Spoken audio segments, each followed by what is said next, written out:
you still manage to do yoga every day? Most of the days. Most of the days. So there are some cheat days as well? Yeah. What do you do on a cheat day? I never miss meditation. Never miss meditation. But what would you... Rather, meditation doesn't miss me. Is there something that you would like to do, that you enjoy doing, that you haven't been able to do in a long time? You know, I have made it a point to enjoy everything I do, every moment.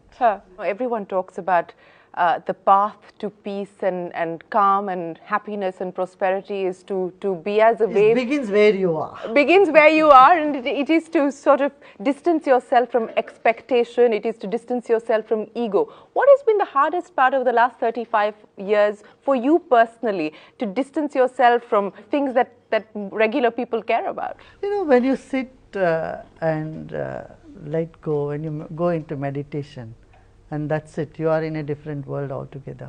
How do you calm the mind? That's what I've been teaching all these days.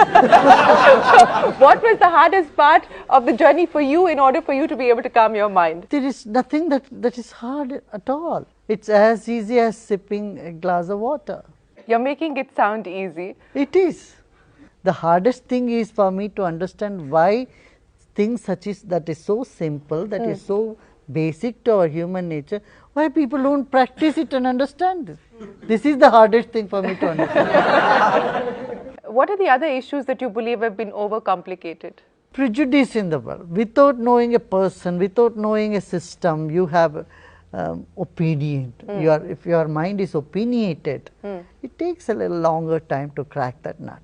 Social media, is that something that you think can be a tool that can be used effectively, or do you believe that that's actually... I'm on Twitter and Facebook. You're on Twitter and Facebook. Do you tweet yourself, or do you have Absolutely. a team tweeting for you? I do tweet myself. You tweet yourself, and do you follow people who are following you and what they're saying about you? For Facebook, I have my people who help me in the Facebook, but Twitter I do it myself. Twitter you do yourself. So when someone would perhaps maybe tweet something that is negative, how do you respond to that? Nindak neere rakhiye.